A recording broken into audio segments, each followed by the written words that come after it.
condiciones en que los maestros han realizado su trabajo y cómo han superado los desaños profesionales en las diferentes épocas.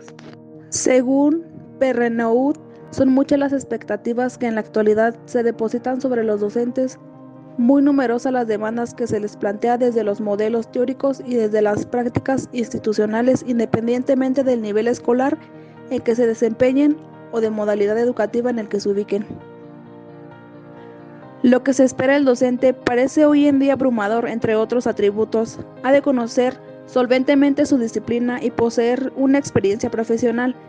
Debe ser ético y mostrar identificación institucional, manifestar una personalidad receptiva y carismática, y comunicarse de modo asertivo y comprensible. Además, resulta necesario que posea habilidades pedagógicas y que maneje apropiadamente estrategias, técnicas y recursos didácticos diversos, tanto como los clásicos como los actuales. Por si fuera poco, es muy deseable que reflexione sistemáticamente sobre su labor y que analice de un modo crítico los resultados que arroja a su actividad magisterial, especialmente los aprendizajes que consigue entre sus estudiantes. Una de las expectativas como estas, posiblemente excesivas para la mayoría de los docentes, aumentan cada año de manera inexorable y eventualmente impactando la selección de maestros como la formación y actualización. Se constituyen en diferentes valores de orientación, la conformación de un perfil o de unos perfiles ideales para el docente, en alguna medida y a veces de un modo más táctico que explícito. Cada vez más se insiste en la necesidad de que los docentes, desde la primera hasta el nivel superior, desarrollen capacidades para tender puentes sobre las artes, la ciencia, las tecnologías y las humanidades, que suelen compartimentarse y aislarse en los currículos escolares.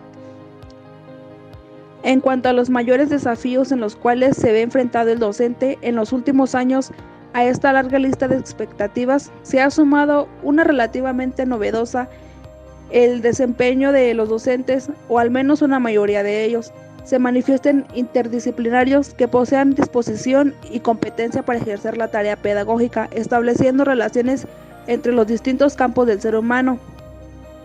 Por otra parte, la necesidad de incorporar las TIC al desarrollo profesional de docentes ya no reduce solo a que reconozcan y manejen equipos tecnológicos.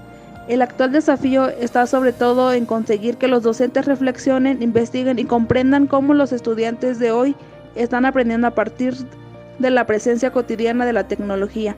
¿Cuáles son los actuales estilos y ritmos de aprendizajes de la niñez y la juventud configurados desde el uso intensivo de las TIC? Uno de los retos de la educación en el siglo XXI, en la mayoría de ocasiones cuando se habla de la mejora de educación, se habla de la necesidad de más inversión económica. Sin embargo, ese es tan solo uno de los problemas que sufre la educación actual. Es cierto que existe una escasa inversión en la escuela, pero en el aumento del gasto no siempre garantiza una mejora de calidad educativa, sobre todo si, como sucede en muchas ocasiones, no sabemos dónde invertir.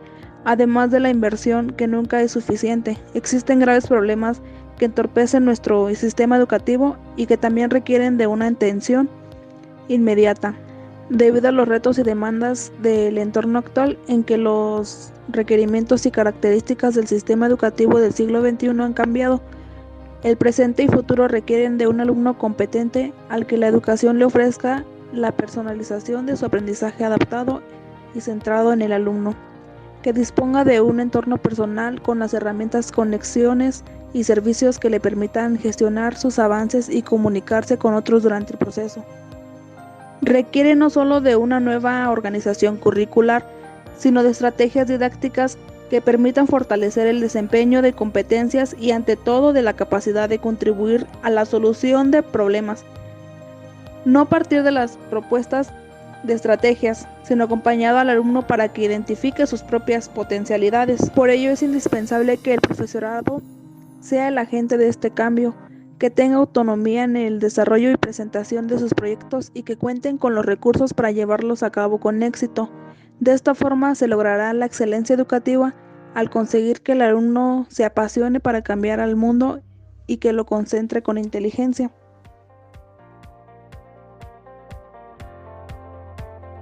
Principales problemas que tuvo el profesor al superarse cada año. El profesorado debe desempeñar tareas docentes, investigadoras y de gestión.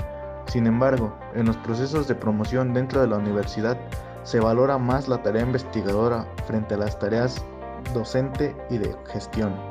Profesorado principiante, esto se traduce en el denominado conflicto investigación-docencia, en el cual el profesor principiante se ve abocado a invertir la mayor parte de su dedicación laboral en ampliar los méritos de investigación, por lo tanto, con el tiempo suficiente para la formación y preparación adecuada de las tareas docentes. La asignación de docencia al profesor Nobel no siempre se realiza con cierta coherencia. El sistema de asignación se suele basar en un orden de prelación en el cual los profesores Nobeles ocupan los últimos lugares, de forma que la elección de asignatura se convierte en la práctica. Es una asignación. La docencia designada corresponde a asignaturas de primer ciclo. El profesor se enfrenta a grupos que suelen ser numerosos, con lo que los principales problemas están relacionados con el comportamiento y actitud de los alumnos en clases.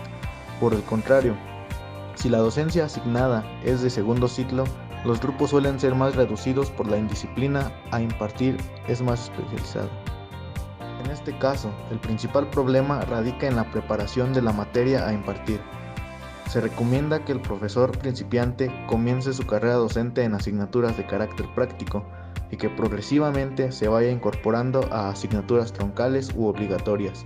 La realidad es que esta recomendación no siempre se puede seguir, a pesar de que facilita enormemente la inserción al profesor principiante. Organización de la asignatura. En relación a la planificación de la docencia estipulada, el profesor principiante tiende a asimilar lo ya establecido, especialmente en la preparación del contenido de cada clase. A pesar de que este aspecto es sumamente importante, es algo muy poco valorado por los alumnos, que solo perciben la actuación en clase. Sin embargo, la elección de contenidos adecuados y atractivos para el estudiante fomenta la preparación en clase y consigue motivar al mismo. El afán de superación del docente le lleva a aprender por sí mismo e intentar utilizar otras técnicas, estrategias y recursos didácticos novedosos en el aula. A la hora de llevar la práctica estas estrategias, el profesor se encuentra con muchas dificultades. La mayor complejidad de estos métodos exige un elevado tiempo de preparación de las clases. Existe una falta de conciencia de los alumnos en la importancia del proceso de aprendizaje. A menudo el profesor se encuentra con actitudes pasivas por parte de los alumnos. Limitarse a copiar y saber qué tipo de examen van a tener para adquirir los conocimientos mínimos y conseguir aprobar la asignatura. Esto le lleva a un estado de insatisfacción que le desmotiva e interfiere muy negativamente en la proactividad innata del profesor. Otro aspecto a tener en cuenta es la necesidad de adaptación de la metodología de la diversidad existente entre los alumnos. Considera que las metodologías más adecuadas en cursos inferiores son aquellas que podemos denominar expositivas, mientras que en los recursos superiores se pueden incluir estrategias de autoaprendizaje con una buena aceptación por parte del alumnado. Los contenidos de las asignaturas deben ser revisados y actualizados para conseguir que los conocimientos estén en contacto con la realidad y no queden obsoletos. Esta tarea la suelen llevar a cabo los profesores coordinadores de las asignaturas o aquellos con más experiencia. Para la formación integral del profesor principiante es conveniente participar en la elaboración o actualización de los contenidos de los programas de las asignaturas.